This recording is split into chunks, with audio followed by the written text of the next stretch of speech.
Hey everybody, it's Brett, and thank you for joining or coming back to my channel. I have this huge pile of books that I really kind of want to get through. So this is a combination of book mail slash things that I'd love to possibly read before the end of the year, but don't know how I'm going to get to by the end of the year because there's so many other things I'm still trying to read before the end of the year. Stack. So it's about 12 books. Yeah, so let's talk about them. All right, the first thing I want to do is to say congratulations to Samantha Harvey for her Booker win for Orbital. I know this was a very divisive book, and a lot of people maybe weren't happy that this won. I was really kind of over the moon about so many of the people on the shortlist, the authors on the shortlist. I did think James was going to win, but I was one of these people that really dug this, and it just struck me right time, right place, right feelings, the whole thing. So I was pleased that this one. Yeah. All right. Now, here's this pile of Jahangan books. Let's just get into it.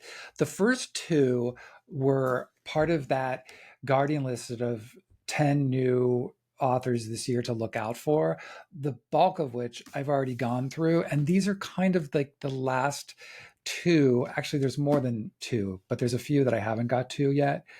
One is Nicholas Pedamsey for England is Mine. This is a story that becomes about immigration and the radicalization of the central character. So I just think it sounds really interesting. So that's the first. The second one, which I love this cover, Spoilt Creatures by Amy Twigg. It just says they thought they knew everything about us, the kind of women we were. Iris is adrift when she meets the beguiling Hazel, who lives on a women's commune. As she is drawn into commune life, Iris is soon seduced by the possibility of a new start away from a world of men who have only let her down. At Breach House, the women are free to live and eat abundantly, to be loud and dirty, all whilst under the leadership of their gargantuan matriarch, Blythe.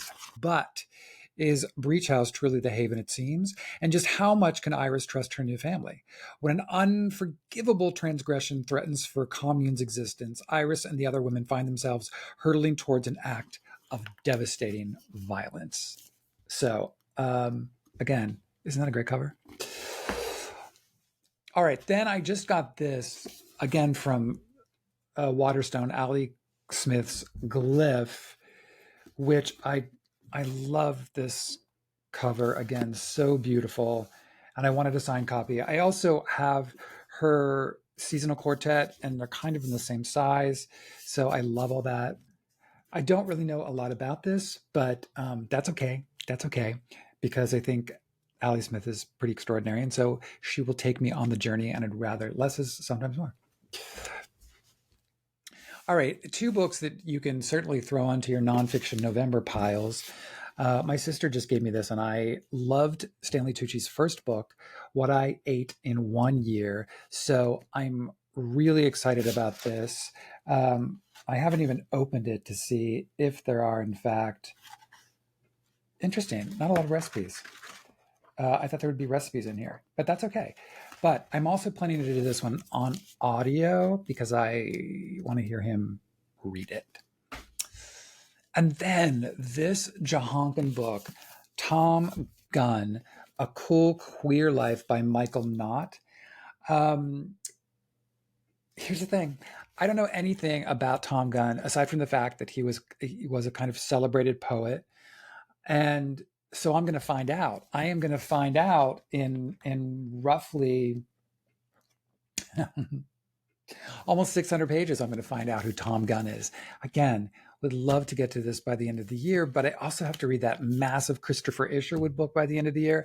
And I have two other really big books on this pile that I want to get to, though, by the end of the year. So we'll see. But I think, again, isn't that a great cover? All right.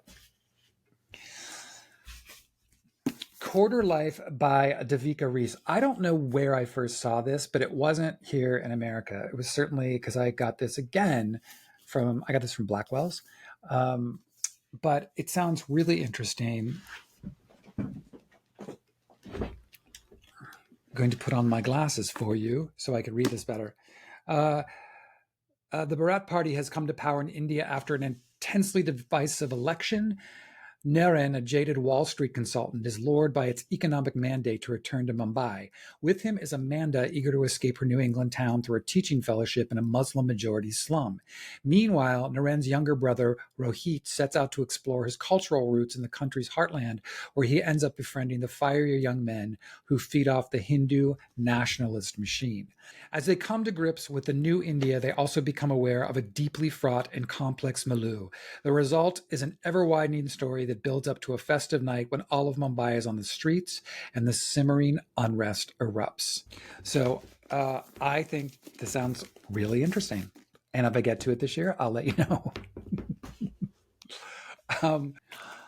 Dear Dickhead by Virginie Despentes. This is translated from the French. This is basically a contemporary version of Les Liaisons Dangereuses.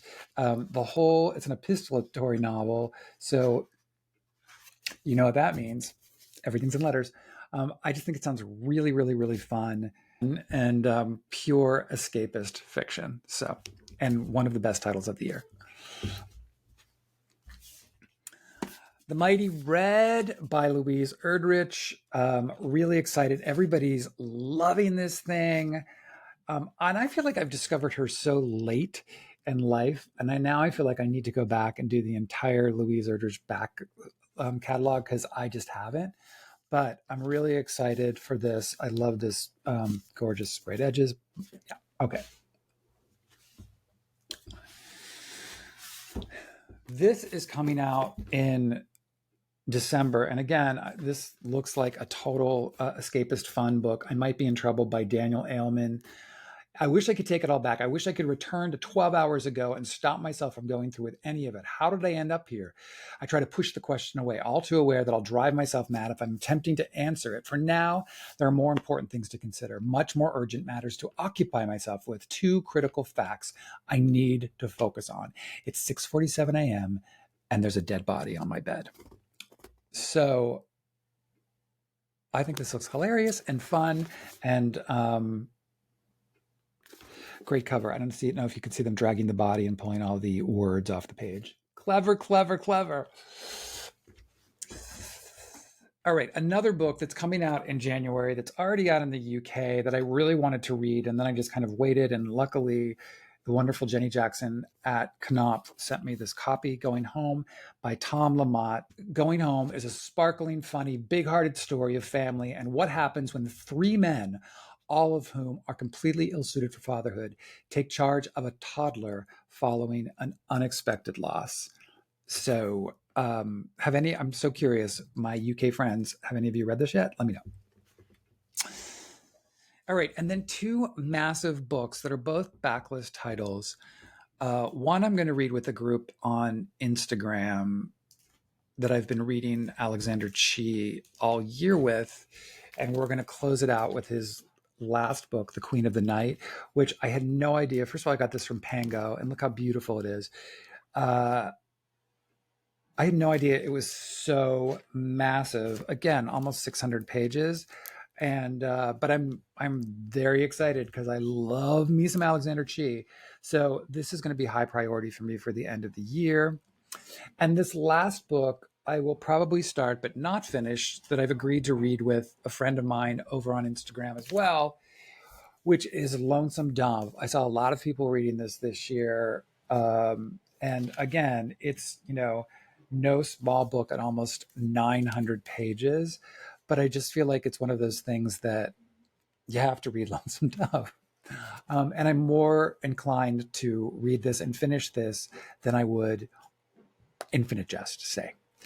So, okay, that is my pile, guys. My pile of new stuff, some old stuff that's new stuff for me, and stuff that I hope to maybe include some of those before the end of the year, but who knows. I'm not really making a November, December TBR list. That's comprising some of it. And I also have my 10 before the end, which I'm just starting to get through. And also my 12 books recommended by 12 friends, which I'm halfway through. So the bottom line is there's just too many damn books and people need to stop writing. I hope you're all having a wonderful week. I will see you all next week, where I want to talk about the Aspen Words long list. And yeah, and there'll be another episode of Behind the Stack coming next week as well, to lean into this nonfiction November. So, hope you're all having a great week. Thanks for watching, and I will see you all soon.